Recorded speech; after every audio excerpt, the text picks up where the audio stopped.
नमस्कार मित्रांनो, जय मल्हार, जय बाळो महाबाळोमाच्या नावानं चांगलं. तर बघा आपल्या मेंढ्या चरतायत आता. वाळलेलं गवत आहे कसान, तर इथं चरतायत आणि पलीकडंच आपला आहे वाडा. आता चाललोय वाड्याच्या दिशेने. तर चला म्हणलं एक व्हिडिओ काढावा सर्वांना. आज आहे शिवरात्र. शिवरात्रीच्या हार्दिक हार्दिक शुभेच्छा सर्वांना. हर हर महादेव, ओम नमः शिवाय. तर बघा शेजारीचं आपल्या आहे झेंडूचं शेत, म्हणजे फुलं. आणि हे बघा इकडं आपल्या मेंढ्या अशा चरतायत या माळाने. मी आणल्यात चारीत आत्ताच पाणी पाजून आणल्यात ते इकडं. आता जायचं, चाऱ्यावरती जायचं टाईम झाला, म्हणजे कांद्याची पात आहे आपल्याला चरायला. तर तिकडं जाण्याचा टाईम झालेला आहे. तर म्हणलं चला थोडंसं वाळलेलं गवत पण खालं म्हणजे मग बरं होतं आहे. म्हणून मग इथं वाळलेलं गवत चारण्यासाठी आणल्यात आपण, ज्याला कसान म्हणून. तर कसान खालं म्हणजे थोड्या पाणी बिणी पेतात आणि तब्येतीला पण चांगलं असतं का वाळलेलं कसान खालं. तर नुसती कांद्याची पाते पण खाती नाही, फक्त कांद्याची पातं असल्यावर कंटाळा येत नाही का कांद्याच्या पातीला. म्हणून मग आपण असं काय तसं थोडासा चारा बदल असला म्हणजे मग बरं होतं नाही का त्यांना पण. आपण पण कसं आपल्याला सारखंच एक खाल्ल्यानंतर आपल्याला कंटाळा येतो. चपाती किंवा भाकर सारखी आपल्याला चालत नाही. आपल्याला वाटतं एक चपाती असल्यानंतर थोडे दिवस भाकर खावा, एखाद्या वेळेस चपाती खावा असं. तसं पण मेंढरांचं पण तसं असतं, मेंढ्यांचं पण तसं असतं. तर बघा चरतायत आपली खिलारी पण. कशी खिलारी नाही चरत एवढी, पण मेंढ्या बघा कसं वाळलेलं गवत खात्यात, कसान खात्यात आणि भारी खात्यात बरं का. हे वाळलेलं कसानसुद्धा आहे ना, त्या मानाने भारी खात्यात. कारण त्यांना बऱ्याच दिवस आता थांबवल्याच नव्हत्या. कांद्याची पात चालू झाल्यापासून 15 दिवस झालेत कांद्याच्या पाती चालू झाल्यात. आणि अजून काय अशा एवढ्या रेग्युलर नव्हत्या, पण आता रेग्युलरमध्ये चालू झाल्यात जवळजवळ. त्याच्यामुळं असं बघा चरतायत मेंढ्या.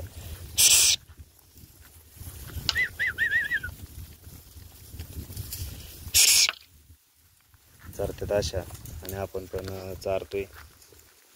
तर काढायचे दिवस असेच नाही का. तर आता लागला एकदम कडक असा कळकळीत उन्हाळा लागलेला आहे. उन्हाळ्यामुळं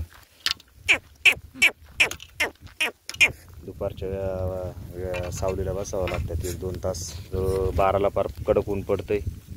त्याच्यामुळं 12ला मेंढ्या बसल्या, 12:30ला बसतात सावलीला.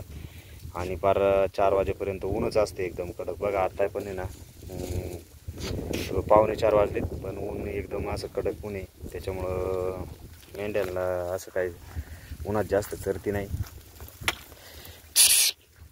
आपण त्यांच्या सावलीच्या हिशोबानेच मेंढ्यांना चारायला आणत असतो. म्हणून मग चला नाही का असं आपलं असतो रोजचा दिनक्रम. सकाळी लवकर जाता, उन्हामुळं लवकरच सुटतं. आणि 7:30, 8:15, 9च्या आधी साधारण तरी मेंढ्या सुटतो. म्हणजे मग त्यांना उन्हाच्या आधी चारतात. 1 तासभर 10 वाजता तर फार कडक ऊन पडते. त्याच्यामुळं पाणी पण लवकरच पाण्यावर घालावं लागतात मेंढ्या. आणि एकदा पाणी पण लांब असल्यामुळं लगेच पाण्यावर जाऊन परत काय चाऱ्यात येत नाही. चारा ज्या वावरात आहे त्या वावरात चारायला येत नाही. मग एकदा पाणी पोटभर चारून मगच पाण्यावर जातो. आणि पाणी पाजलं का मग तिथंच कुठंतरी जवळपास सावली असेल तिथे बसायचं. परत उठवायच्या, परत पाणी पाजायचं. थोड्याशा अशा रावटाळून इकडून तिकडून फिरून. आणि पाणी पाजल्यानंतर मग परत डायरेक्ट मग आपलं जिथं चारा आहे, म्हणजे ज्या वावरात कांद्याची पाती त्याच वावरात जावं लागते. म्हणून मग असं असतं रोजचं आपलं दिवसाचा दिनक्रम असा राहतोय. आणि बघा आपली खिलारी पण राहिली पाठीमागच.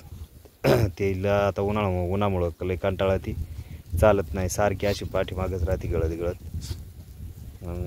लय तिला म्हणजे आवरून घ्यावं लागते, मेंढ्यांमध्ये हाकावं लागते, तेव्हा ती कुठंतरी आपली मेंढ्यांमध्ये येते. आणि बघा आपला लालू आता बारकाला काढून लय मारितोय. त्याच्यामुळं लालू आपलं पायकुटी घालावं लागत बहुतेक. सारखा बारकाला काढायला मारित राहतोय.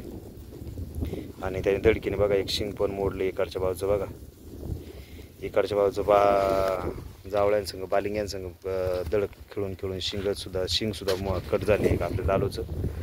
त्याच्यामुळे आता मला वाटतं त्याला अशी एक दोरीची पायकुटी घालावं, म्हणजे मग तो पण व्यवस्थित राहील.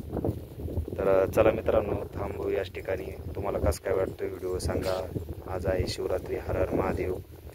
जय शिवराय, जय शंभूराजे. बाळूमामाच्या नावानं चांगलं. तर थांबू याच ठिकाणी. धन्यवाद.